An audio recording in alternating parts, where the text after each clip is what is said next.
जब अनेक ऋषियों ने भृगु ऋषि से पूछा, हे महामुनि, श्राद्ध इतना विशेष क्यों माना गया है? तब महर्षि भृगु ने श्राद्ध का रहस्य बताया। विद्वान पुरुषों को अमावस्या के दिन अवश्य श्राद्ध करना चाहिए। जैसे दरिद्र लोग धन की इच्छा करते हैं, वैसे ही पितर अमावस्या के दिन श्राद्ध की इच्छा करते हैं। जो मनुष्य तिल या साग से भी श्राद्ध करता है, उसके 10 पीढ़ी तक के पितर तृप्त हो जाते हैं और पाप नष्ट हो जाता है।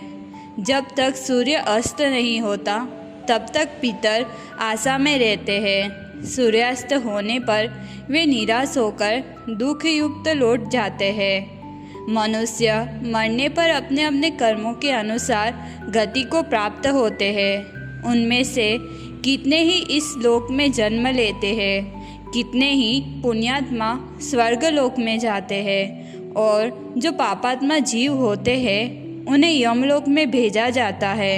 अन्य देह धारण कर अपने अपने कर्म के अनुसार फल भोगते हैं, चाहे शुभ हो या पाप। यमलोक या स्वर्गलोक में रहने वाले पितरों को भी तब तक भूख प्यास अधिक होती है जब तक कि वे माता या पिता से 3 पीढ़ी के अंतर्गत रहते हैं। जब तक वे श्राद्धकर्ता पुरुष के मातामह, प्रमातामह या वृद्ध प्रमातामह एवं पिता, पितामह या प्रपितामह पद पर रहते हैं, तब तक श्राद्ध भाग ग्रहण करने के लिए उनमें भूख प्यास की अधिकता होती है। पितृलोक या देवलोक के पितर तो श्राद्ध काल में सूक्ष्म शरीर से आकर श्राद्धीय ब्राह्मणों के शरीर में स्थित होकर श्राद्ध भाग ग्रहण करते हैं, परंतु जो पितर कहीं शुभाशुभ भोग में स्थित है या जन्म ले चुके हैं, उनका भाग दिव्य पितर आकर ग्रहण करते हैं और जीव जहाँ जिस शरीर में होता है वहाँ तदनुकूल भोग की प्राप्ति कराकर उसे तृप्ति पहुँचाते हैं। ये दिव्य पितर नित्य एवं सर्वज्ञ होते हैं। चाहे वह बड़े श्राद्ध हो या छोटे, पितर तृप्त होकर मन में स्थित इच्छित वस्तुएं प्रदान करते हैं। इसलिए अमावस्या के दिन सर्वपितृक श्राद्ध अवश्य करना चाहिए। विशेष रूप से महालय भाद्रपद शुक्ल पूर्णिमा से अमावस्या तक का पितृपक्ष में श्राद्ध करना चाहिए, क्योंकि इस समय श्राद्ध से स्वर्गवासी पितर भी तृप्त होते हैं। श्राद्ध काल में यदि कोई गाय को जल या खीर अर्पित करता है तो पितर 1 मास तक तृप्त रहते हैं। यदि तीरों से युक्त जल, पिंड और पिष्ट अन्न अर्पित किया जाए तो पितर पूरे 1 वर्ष तक तृप्त रहते हैं।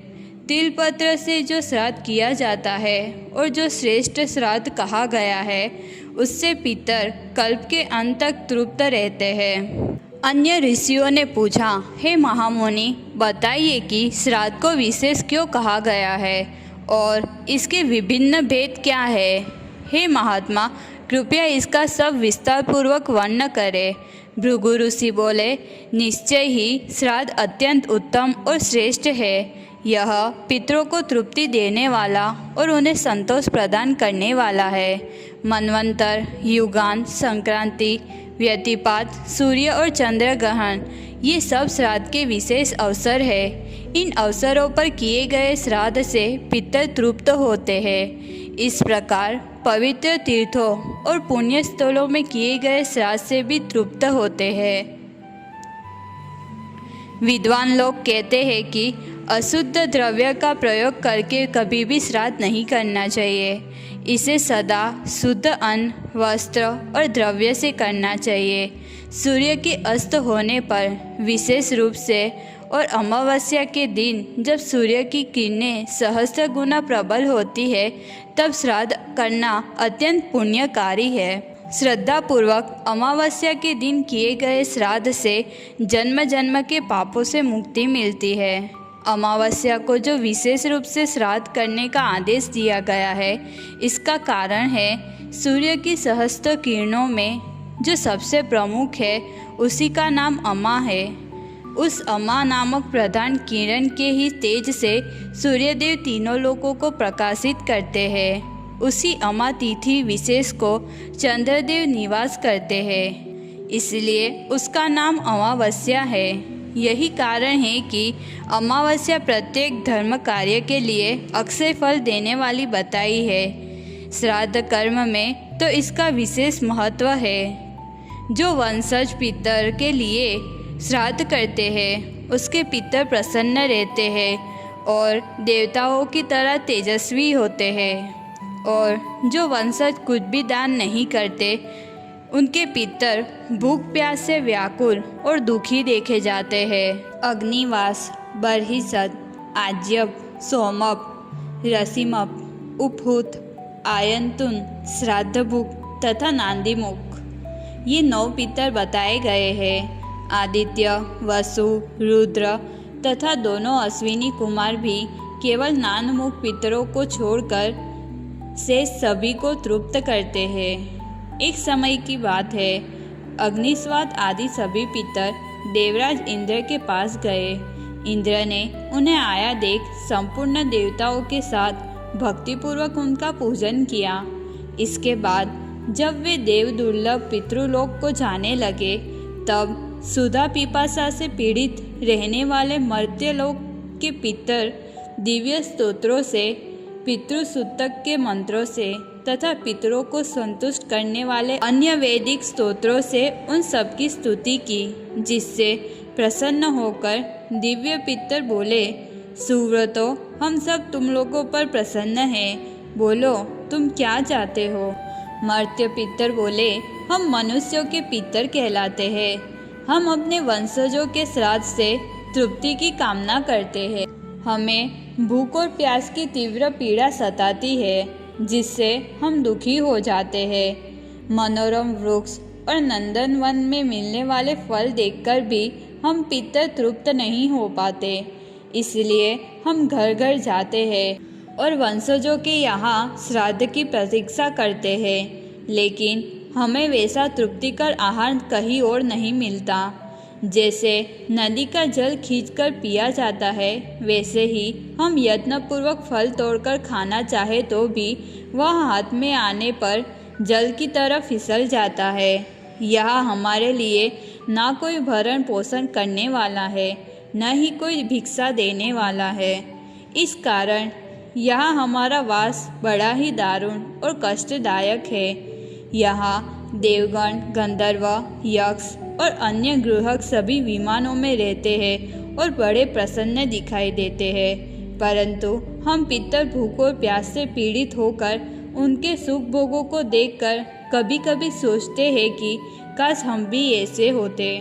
जब हम भूख प्यास से मुक्त हो जाते हैं तब परम संतोष प्राप्त करते हैं, किंतु पुनः यह भूख प्यास क्यों उत्पन्न होती है, यही प्रश्न हमें खटकता है।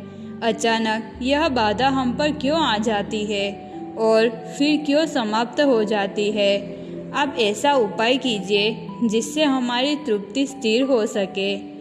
जैसे देवता अपने लोकों में सदा अन्न से युक्त और तृप्त रहते हैं, वैसे ही हम पितर भी चाहते हैं, परंतु हमारी यह दशा क्यों होती है? हमारे लिए यहाँ कोई भोजन नहीं है, केवल श्राद्ध ही हमारा आधार है। इसी के अभाव में हमारी दशा अत्यंत दारुण हो जाती है। जब हमारे वंशज श्राद्ध करते हैं तो हम भूख प्यास से मुक्त होकर सुखी हो जाते हैं, किंतु यदि वे भूल जाते हैं तो हमें कष्ट सहना पड़ता है। दिव्य पितरों ने कहा, इंद्र आदि केवल दूसरे कार्यों में व्यस्त होकर जब हमारे लिए श्राद्ध नहीं करते, दान नहीं देते, तब हम लोगों की भी ऐसी ही कष्टपूर्ण दशा हो जाती है।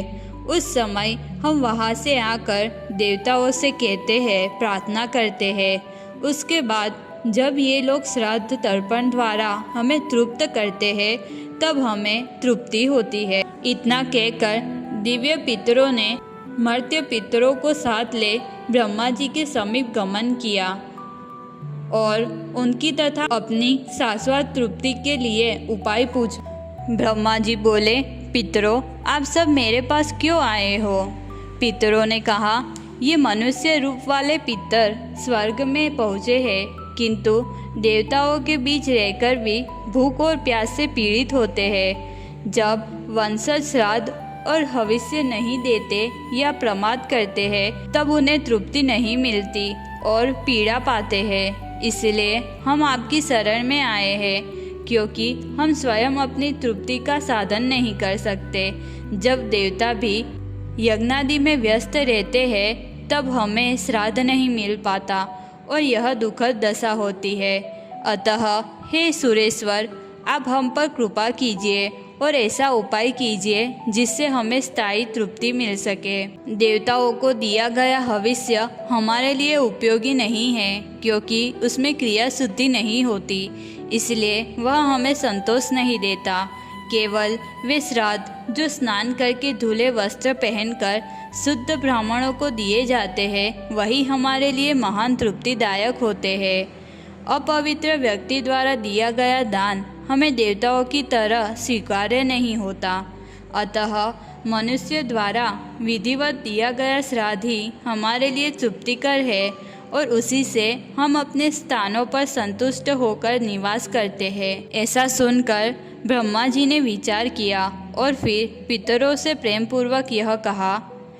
ब्रह्मा जी बोले, यज्ञ में भविष्य और श्राद्ध में कव्य ये दोनों समान रूप से उत्पन्न हुए हैं। जब यज्ञ होंगे तब श्राद्ध भी होंगे, लेकिन कलयुग में यज्ञों का अभाव होगा, तब श्राद्ध भूल जाएंगे। ऐसी स्थिति में लोग विधिपूर्वक श्राद्ध नहीं करेंगे और तब पितरों की यह दारुण स्थिति उत्पन्न होगी। इसलिए मैं मनुष्य के लिए एक सरल उपाय बताऊंगा, जिससे तुम सब पितर स्थायी तृप्ति प्राप्त करोगे। वर्ष में एक बार विशेष संयोग पर वंशजों द्वारा ब्राह्मणों को अर्पित श्राद्ध से तुम सबको परिपूर्ण तृप्ति मिलेगी। मातामह आदि पितरों को भी उसी श्राद्ध से तृप्ति होगी, इसमें कोई संदेह नहीं है। उस समय अन्न पिंड से विधिवत श्राद्ध किया जाएगा और उसी के द्वारा तुम सबको उत्तम तृप्ति प्राप्त होगी। उस विशेष काल में किए गए पिंडदान द्वारा पितरों को स्थायी तृप्ति प्राप्त होती है। अतः हे पितरों, तुम सब प्रसन्न होकर अपने अपने स्थान को लौट जाओ। तब वे पितर प्रसन्नचित होकर अपने अपने स्थान पर लौट गए और दिव्य विमानों में सूर्य के समान प्रकाशमान दिखाई दिए। परंतु काल बीतने पर फिर भी कई लोग श्राद्ध नहीं करते और पितर पुनः दुखी हो जाते हैं। तब वे सब मिलकर फिर ब्रह्मा जी के पास गए और हाथ जोड़कर विनयपूर्वक निवेदन किया, हे प्रभु, हमारे वंशज नियमित श्राद्ध नहीं करते, इस कारण हम लोग दुख में डूब जाते हैं। जैसे पहले आपने उपाय बताया था, उसी प्रकार अब भी कृपा करके कोई उपाय कीजिए। उन पितरों की यह वाणी सुनकर पितामह ब्रह्मा ने करुणा से परिपूर्ण होकर उनसे कहा। ब्रह्मा बोले, हे महाभाग पितरों, यह सत्य है कि वर्तमान काल में तुम लोग दुख में पड़े हो, क्योंकि यज्ञ और धर्म का अभाव हो रहा है। परंतु तुम लोग शंका मत करो, मैं तुम्हारे लिए फिर एक उपाय बताता हूँ, जिससे तुम्हें स्थायी तृप्ति प्राप्त होगी। अमावस्या तिथि पर सूर्य की किरणें सहस्र गुना प्रभावशाली होती है। उसी के कारण वह अमावस्या स्मरणीय है। जो मनुष्य अमावस्या के दिन पितरों के लिए श्रद्धापूर्वक श्राद्ध करेगा, वे पितर तृप्त और सुखी होंगे। ऐसे व्यक्ति के वंशज धन धान्य से संपन्न, पुत्र पौत्रों से युक्त और अकाल मृत्यु से रहित होंगे। ब्रह्मा जी के ये वचन सुनकर पितर अति प्रसन्न हुए और भीतर से आनंदित हो गए। फिर वे अपने अपने स्थान पर लौटे और अमावस्या तिथि आने पर अपने वंशजों द्वारा किए गए श्राद्ध से तृप्त हुए। वे मास भर तृप्त रहते, फिर अगले मास में यदि श्राद्ध न हो तो फिर से दुख पाते हैं। बहुत लोग श्राद्ध करना छोड़ देते हैं। इसलिए पितर भूख प्यास से व्याकुल होकर ब्रह्मा जी के शरण गए। वे अत्यंत दुखी होकर नेत्रों में आंसू भरकर पितामह से बोले, हे प्रभु, आपने कहा था कि अमावस्या पर श्राद्ध से हमें मास भर तृप्ति मिलेगी, लेकिन मनुष्य ऐसा नियमित नहीं करते, इसलिए हमें फिर से भूख प्यास की पीड़ा होने लगी है। हे पितामह, आप कोई उपाय बताइए। हे प्रभु, पहले की भांति अब भी आप हमारी रक्षा कीजिए और कृपा करके नया उपाय बताइए। तब ब्रह्मा जी ने कुछ देर विचार किया और करुणा से भरे हुए पितरों से कहा, हे पितरगण, अब से वर्ष में एक बार अमावस्या श्राद्ध होगा, जो पूरे वर्ष के लिए तृप्तिदायक होगा। जब सूर्य कन्या राशि में स्थित रहते समय अश्विन कृष्ण पक्ष में, उस समय पितृपक्ष श्राद्ध किया जाएगा। जो मनुष्य इस काल में श्राद्ध करेगा, उसके पितर पूरे एक वर्ष तक तृप्त रहेंगे।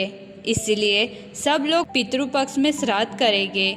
इसमें संदेह नहीं है कि वे श्राद्ध पितरों को संतोष देगा, परंतु यदि कोई मनुष्य उस पितृपक्ष में श्राद्ध न करे तो उसका वंश दरिद्र हो जाएगा और वह निचली अवस्था को प्राप्त होगा। वे पितर उससे कुपित होकर उसे दुख देंगे। जो लोग श्राद्ध करेंगे लेकिन गलत साधनों से या अधार्मिक आचरण करेंगे, वे भी पापी नरक में जाएंगे। उनकी संतान का भी कल्याण नहीं होगा। उनके जीवन में धन धान्य या सुख की प्राप्ति नहीं होगी। इसलिए हे पितरों, अब आप बिना चिंता अपने अपने स्थान को लौट जाइए। कलयुग के कठोर और कठिन समय में जब लोग धर्म से दूर होंगे तो वर्षांत पर केवल एक ही श्राद्ध किया जाएगा। उसी एक श्राद्ध से पितर अत्यधिक प्रसन्न होंगे और पूरे वर्ष के लिए संतुष्ट हो जाएंगे। पितर यह सुनकर प्रसन्न हुए और अपने अपने लोकों को लौट गए। उन्होंने समझा कि वर्ष के अंत में किया गया एक श्राद्ध उन्हें भोजन व संतोष प्रदान करेगा। लेकिन जो दुरात्मा, कंजूस और पाप बुद्धि लोग होंगे, वे वर्षांत का यह श्राद्ध भी नहीं करेंगे। ऐसे दुरात्मा वंशजों के पितर बहुत दुखी होकर पुनः ब्रह्मा जी के पास जाते हैं और कहते हैं, हे भगवान, हमारे वंशज वर्षांत में भी श्राद्ध नहीं करते, इसलिए हम भूख और प्यास से अत्यधिक पीड़ा भोगते हैं।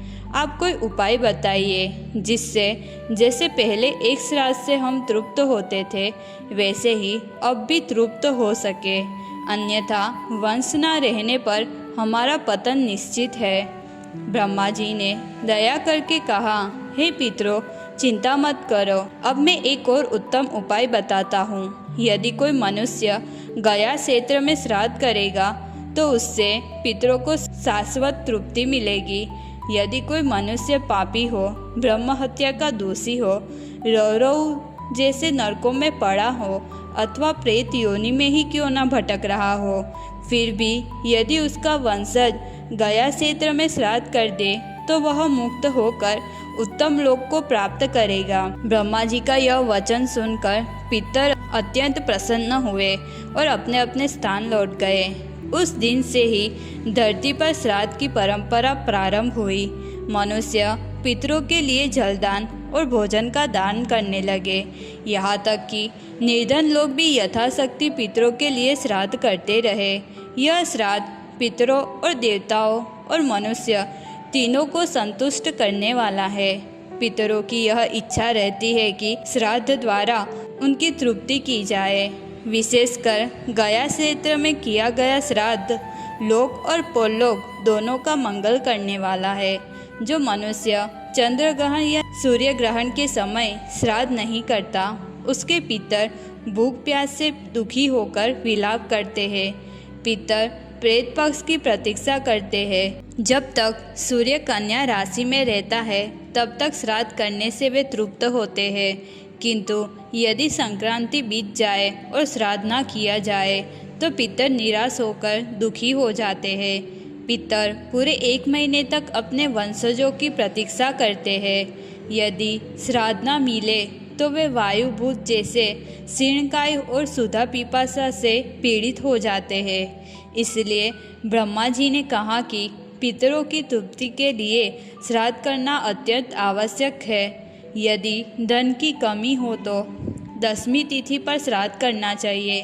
यदि ऐसा भी संभव न हो तो अमावस्या अथवा गया क्षेत्र में एक बार श्राद्ध करके पितरों की तृप्ति करनी चाहिए। उस एक श्राद्ध का फल नित्य श्राद्ध के समान माना गया है। मैंने तुम्हें यह सब विस्तार से कहा। अमावस्या और पितृपक्ष ये दोनों श्राद्ध के लिए विशेष महत्व रखते हैं। जो इस श्राद्ध उत्पत्ति की कथा को सुनेगा या सुनाएगा उसे भी श्राद्ध दान का पुण्य फल प्राप्त होगा। श्राद्ध के समय यदि कोई मनुष्य यह कथा पढ़े या सुनाए तो उसके द्वारा किया गया श्राद्ध अक्षय फलदायक होगा। यदि किसी ने अशुद्ध द्रव्य से अयोग्य ब्राह्मणों को बुलाकर या बिना मंत्रों के अथवा इच्छा न होते हुए भी श्राद्ध किया हो तब भी इस कथा के श्रवण से उसका श्राद्ध पूर्ण और सफल माना जाएगा।